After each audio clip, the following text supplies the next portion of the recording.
continuamos com os temas sugeridos pela congregação para esta semana.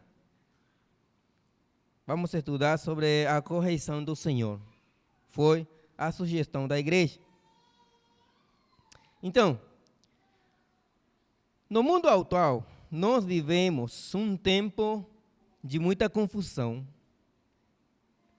Os governos do mundo e as organizações do mundo têm tirado a disciplina dos lares, dos países, das famílias, e têm estabelecido um conjunto de regras que vão contra os princípios de Deus. Infelizmente, vivemos nestes tempos, nesta sociedade,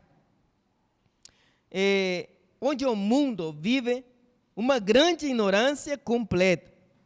Falamos de uma grande ignorância, uma ignorância completa da vontade de Deus.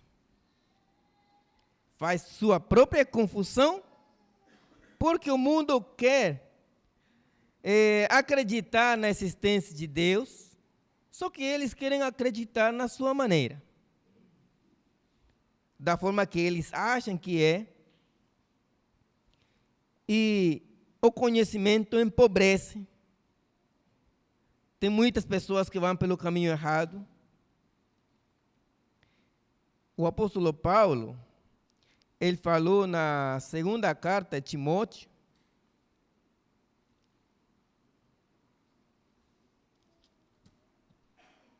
segunda carta de Timóteo, capítulo 3, versículo 1 ao 9. Esta é uma passagem para introduzir a nosso estudo.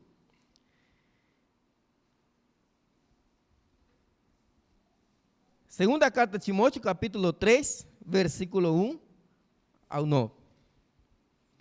Sabe, porém, isto, que nos últimos dias sobrevirão tempos difíceis, ou tempos trabalhosos, tempos perigosos, porque haverá homens amantes de si mesmos, avarentos, presunçosos, soberbos, blasfemos, desobedientes aos pais e mais, ingratos, profanos, sem afeto natural, irreconciliáveis, caluniadores, incontinentes, cruéis, sem amor para com os bons, traidores, obstinados, orgulhosos, mais amigos dos deleites do que amigos de Deus, tendo aparência de piedade, mas negando a eficácia dela.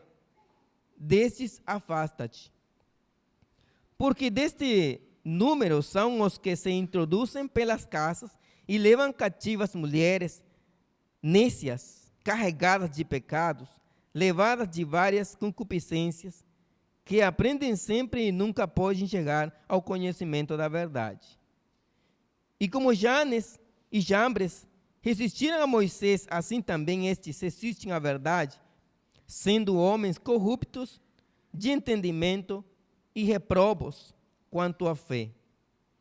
Não irão, porém, avante, porque a todos será manifesto o seu desvario, como também o foi daqueles. Só para introduzir esse texto bem importante, que o apóstolo Paulo, eu falei na minha introdução, eu falei das coisas que acontecem lá no mundo, de um modo geral. Mas esse texto aqui está falando das coisas que acontecerão nos últimos tempos na igreja. Temos esse tipo de pessoa dentro da igreja. Eu posso ser uma pessoa dessa também? Posso? Sim. Mas nessa lista de pecados, nessa lista de práticas, só coisa ruim tem. Aí não tem nenhuma coisa boa.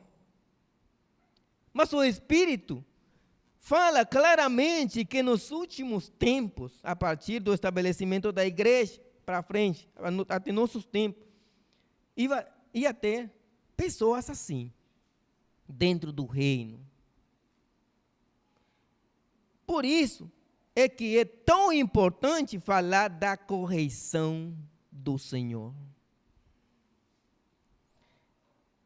Eu já falei disso aqui. Faz tempo falei sobre a disciplina.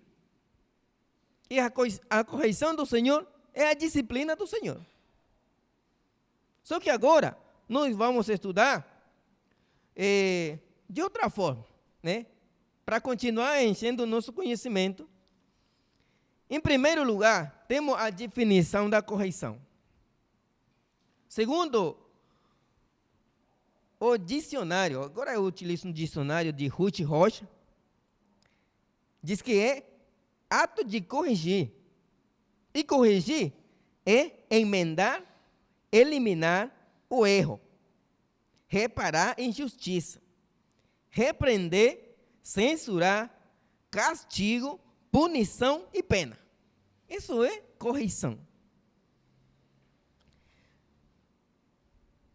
Nesse estudo, nós vamos ver a correção do Senhor, a correção dos pais e mais no dia a dia. Nós vemos como o mundo tem tirado a sua autoridade sobre os filhos. Atualmente, a maioria dos pais não tem quase autoridade sobre os filhos. Quem tem autoridade é aquele código das crianças e dos adolescentes, estabelecido pelos governos do mundo. Eles estabelecem as regras para as crianças, hoje em dia. Agora uma criança, se ele se sente disciplinado pelos pais, ele vai lá na justiça, bota umas palavras ali e o pai vai preso. A polícia chega lá e apressa o pai. Porque ele não pode violentar as regras que os governos do mundo têm estabelecido para as famílias. Infelizmente, isso aí não é uma prática de gordura, conforme a vontade de Deus. Número 2. O método que o pai utiliza ou usa para a correção. Agora vamos ao nosso texto de estudo, segunda carta de Timóteo, capítulo 3, versículo 16 e 17. Segunda carta de Timóteo, capítulo 3, versículo 16 e 17. Diz assim: toda a Escritura é divinamente inspirada e proveitosa para ensinar, para redarguir, para corrigir, para instruir em justiça, para que o homem de Deus seja perfeito e perfeitamente instruído para toda boa obra. Aí, nesse texto, nós temos o método que Deus utiliza para a correção do seu povo. Temos aqui, primeiramente, que a Escritura é inspirada e é proveitosa.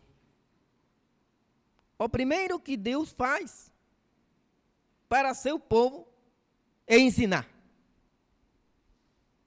Isso é o primeiro, ensinar. Ninguém pode falar para uma pessoa fazer uma coisa que primeiro não foi ensinado. E se faz isso, sabe que vai receber só erro. Então, o primeiro que Deus faz, Ele ensina. Porque a sua palavra é proveitosa. É de proveito, é para aproveitar essa palavra que foi respirada por Deus. Foi dita por Deus. A isso nós chamamos a disciplina instrutiva. É para instruir a pessoa.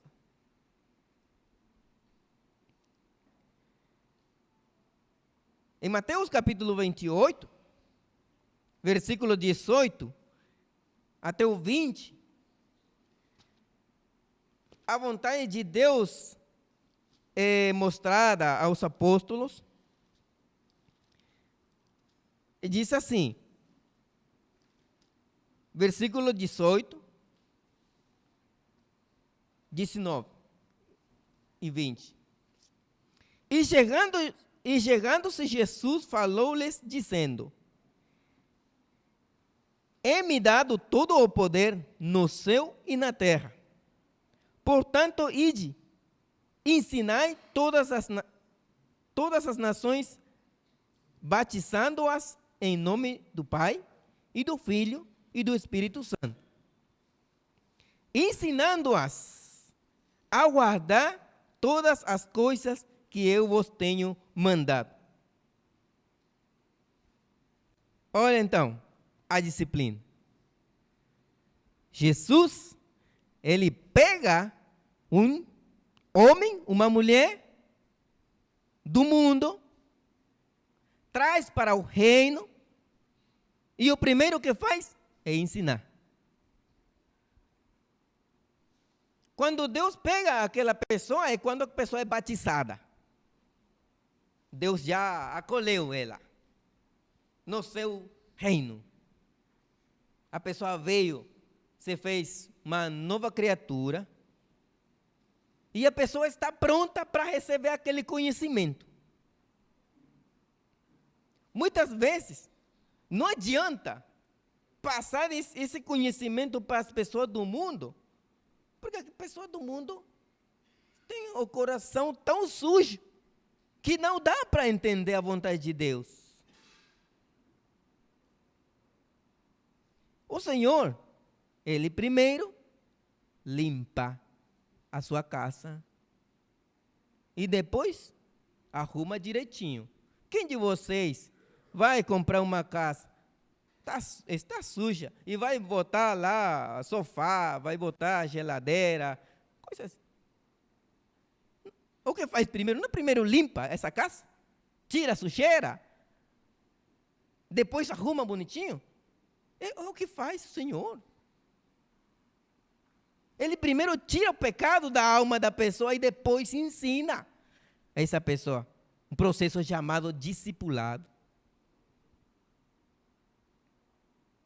Por isso as pessoas do mundo, às vezes, fazem perguntas e falam, e por que é a ceia do Senhor? E por que é a oferta? E por que outras práticas? Olha, vamos falar de o Evangelho, que é o primeiro que tem que compreender. Se não compreender o Evangelho primeiro, como vai compreender aquelas coisas? Como pode? Não.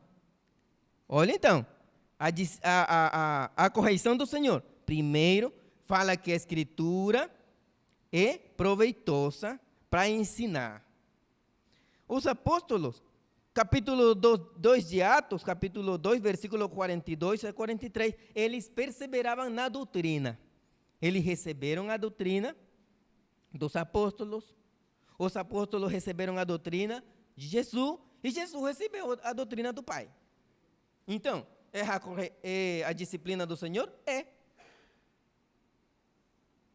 Porque é assim, Deus dá para o Filho dá para os apóstolos e os apóstolos para nós. Ali então, fala também que somos ensinados, todos somos ensinados por Deus.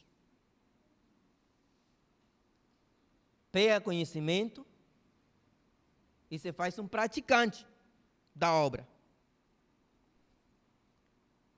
É proveitosa e é para redarguir, sei lá, redarguir. Aí pode ler na sua Bíblia como fala direitinho. redarguir.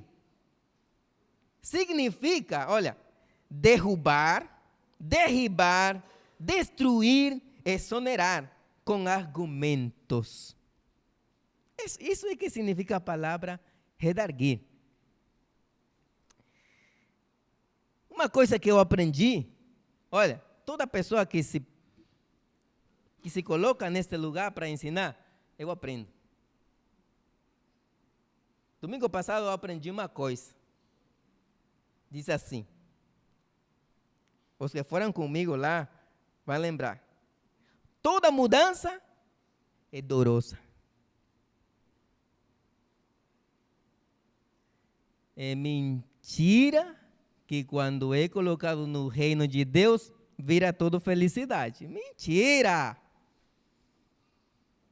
Olha, a mudança para ser uma pessoa reta perante Deus leva dor pra caramba. Leva muita dor. Porque a verdade causa dor. A outra vez eu falei, é melhor uma verdade dorosa que uma mentira doce. É? A correção vem quando eu estabeleço as minhas opiniões contra a vontade de Deus. Então, ali eu tenho que ser corrigido. Porque se eu sou ensinado na palavra e começo a fazer práticas que não tem nada a ver com as coisas nas quais eu fui ensinado, então eu preciso de uma correção. Eu preciso reparar isso. Romanos capítulo 12, versículo 1 e 2. Rapidinho, vamos rapidinho, que o tempo é muito curto. Romanos capítulo 12, versículo 1 e 2 diz assim: Rogo-vos, pois, irmãos, pela compaixão de Deus, que apresenteis o vosso corpo em sacrifício vivo, santo e agradável a Deus, que é o vosso culto racional. E não vos conformeis com este mundo, mas transformai-vos pela renovação do vosso entendimento, para que experimenteis qual seja a boa, agradável e perfeita vontade de Deus. É uma transformação. A transformação é dolorosa. Para transformar um ferro, o ferro tem que passar pelo fogo bem quente. Aí dá forma a pessoa que faz isso. Aquela pessoa que só faz coisas assim, desenho ou figuras, essa pessoa dobra o ferro. Se você toca o ferro na parte que deu volta, está muito quente. É quente. Porque mesmo nos metais acontece sofrimento. O ouro, para ser purificado, ele passa um processo de fogo. A madeira é cortada. A árvore viva é cortada. Leva dor. Todas essas coisas. Então, a transformação leva dor. Aqui, estamos falando que o apóstolo Paulo, ele faz um rogo para a igreja experimentar a vontade de Deus. Aquela pessoa que experimenta a vontade de Deus, aquela pessoa vai sofrer. Porque a vontade de Deus é contra a vontade dos homens. Porque Deus me manda fazer coisas que eu não gosto. Porque Deus me manda jogar fora coisas que eu gosto. E o que o Espírito fala é assim: de apresentar o corpo em sacrifício vivo, santo e agradável. Ali, a correção do Senhor. Que eu faço com o meu corpo o que eu quero porque é meu corpo. Falso. Que eu faço com o meu cabelo o que eu quero porque é meu cabelo. Mentira do diabo. E que eu coloco o que eu quero porque eu sou eu. Ninguém tem que se intrometer na minha vida. Olha, quando torna cristão, a vida sua não é mais sua. Que vamos entender isso? A nossa vida é de Deus. O nosso corpo é de Deus. A nossa forma de vida tem que ser conforme a vontade de Deus. Quer ser corrigido por Deus? Lembra na aula o que aconteceu com Davi? Deus mandou profeta para corrigir ele. E ficou nas consequências do seu pecado. Então aqui, levador, mas é a palavra do Senhor, é a disciplina dele, é a correção dele, é a vontade dele. Não são as minhas palavras hoje aqui. Não é o meu pensamento, não é o que eu acho. Eu acho que é assim, não. Vai na Bíblia. Tem a sua Bíblia? Vai e leia. Pode ler. Pode comprovar o que estou falando agora. A correção do Senhor é para com aquelas pessoas que fazem o mal. Hebreus, capítulo 12, versículo 3 ao 11. E lembre-se que aqui estamos falando da igreja. É a igreja que se fala isso. Hebreus, capítulo 12, a partir do versículo 3, a Escritura diz o seguinte: considerai, pois, aquele que suportou tais contradições dos pecadores contra si mesmo, para que não enfraqueçais, desfalecendo em vosso ânimo. Ainda não resististes até ao sangue, combatendo contra o pecado. E já vos esquecestes da exortação que argumenta convosco como filho. Filho meu, não desprezes a correção do Senhor, e não desanimes quando por ele fores repreendido, porque o Senhor corrige o que ama, e açoita a qualquer que recebe por filho. Se suportais a correção, presta atenção, se suportais a correção, Deus vos trata como filhos. Porque que filho há a quem o pai não corrige?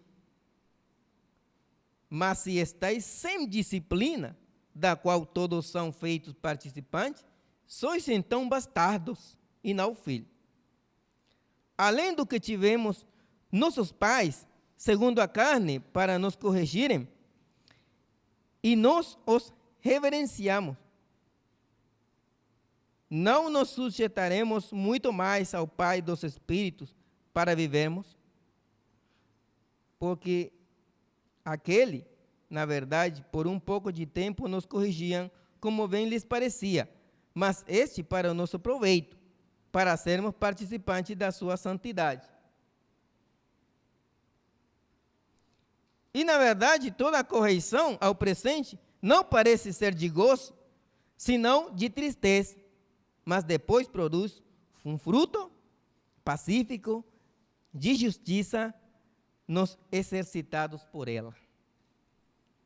Pense nisso, que a disciplina do Senhor, que a correção do Senhor não é motivo de alegria para muitos, mas sim de tristeza.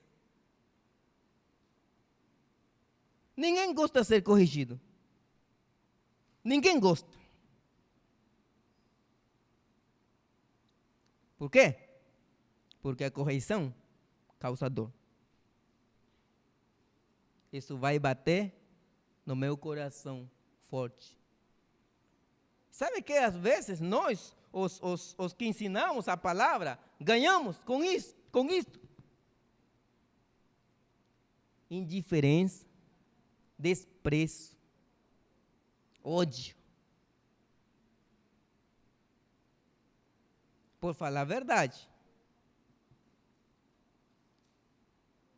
Agora, eu não mexo mais com o irmão Davi, porque aqui esse irmão só fala coisa ali que não gosto. E é verdade, irmãos. É verdade. Infelizmente, é verdade. Nossas vidas têm que continuar nessa transformação. Temos que continuar enxergando a palavra. O que Deus, como eu estou perante a sua presença, o que é agradável para Deus? Como eu vou agradar a Deus? Mas se eu quero agradar ao mundo, tem muitas maneiras de fazer isso. Mas, para agradar a Deus, é a mesma coisa que tenho que fazer. Eu e vocês. É a mesma coisa. Porque a vontade de Deus é uma só. E a disciplina de Deus é uma só. Agora, o propósito da correção.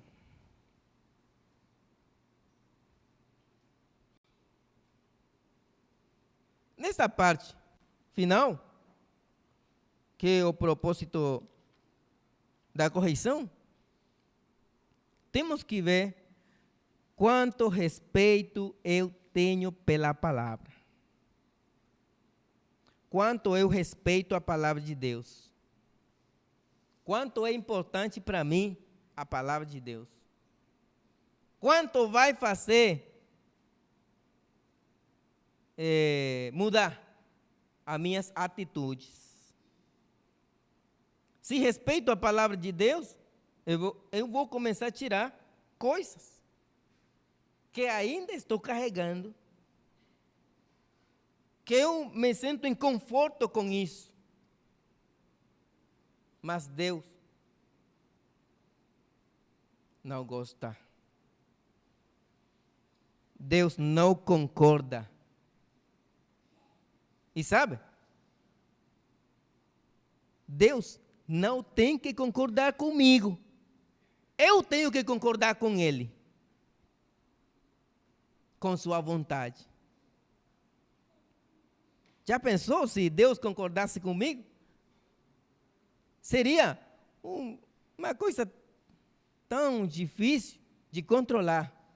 Porque cada um tem o seu próprio pensamento.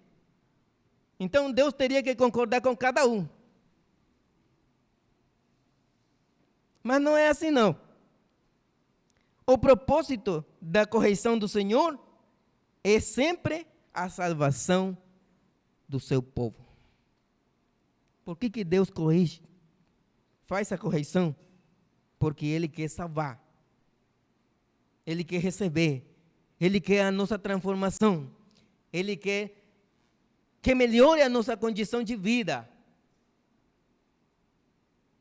Ele quer nos receber na glória. Versículo 17 do nosso estudo. Segunda carta de Timóteo.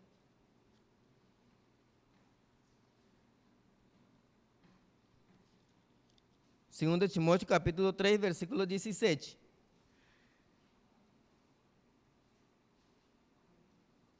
Para que o homem de Deus seja perfeito e perfeitamente instruído para toda boa obra. Para que o homem, a palavra homem, a transliteração dessa palavra no seu original é anthropos, que significa um ser humano. É diferente da palavra homem, que se refere a só varões ou do sexo masculino, que é a palavra aner. Aqui é a palavra antropos, que é para a humanidade. Assim que tem a ver com mulher e homem. Para que o homem de Deus, para que a mulher de Deus seja perfeito em conhecimento, e essa pessoa comece uma preparação para a obra do ministério de Cristo. Bora nos preparar como soldados para a guerra, para a batalha, e pega um ministério, trabalhe para a obra. Eu perguntaria, quantos estão dispostos a trabalhar na obra de Cristo? Quantos sentem esse desejo de trabalhar para a obra de Cristo? Vai se apresentar uma oportunidade hoje para trabalhar. E aí, vai ver quanto está preparado para trabalhar com Jesus.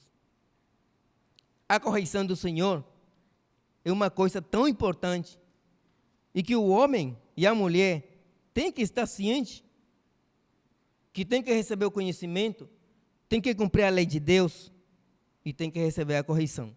Se fizer a coisa errada, não fica bravo não.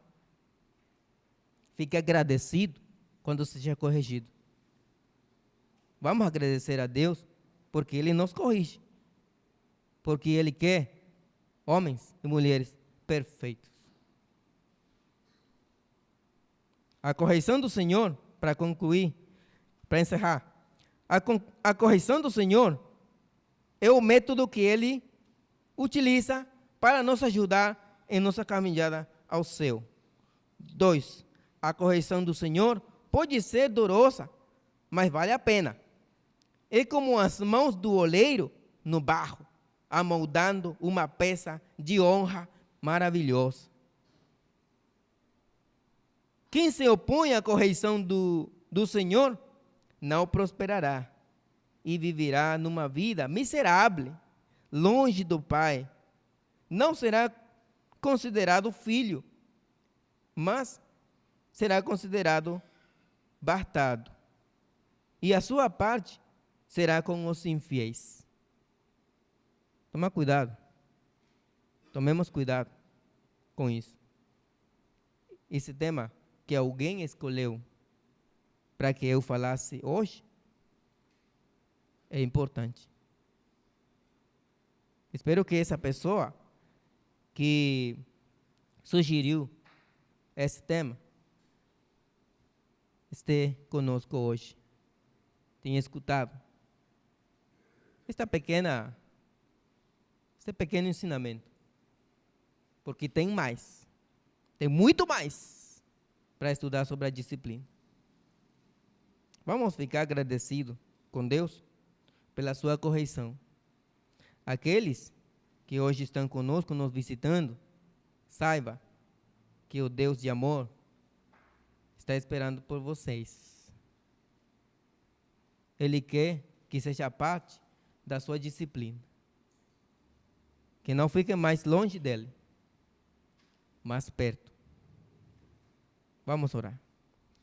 Senhor Deus Todo-Poderoso, essa manhã, Senhor, estamos agradecidos porque temos a sua palavra. E a sua palavra é a palavra mais segura, palavra profética mais segura, que alumbra nos lugares de trevas. Senhor, pedimos que nos ajude para continuar aprendendo, nos ajuda na nossa perfeição, nosso aperfeiçoamento para a obra do ministério.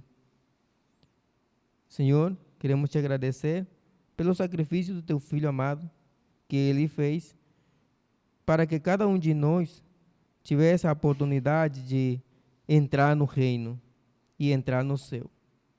Fica conosco, Senhor, e nos ajuda para ser perseverantes na tua graça. O Senhor, pedimos estas coisas em nome de teu Filho amado, Cristo Jesus. Amém.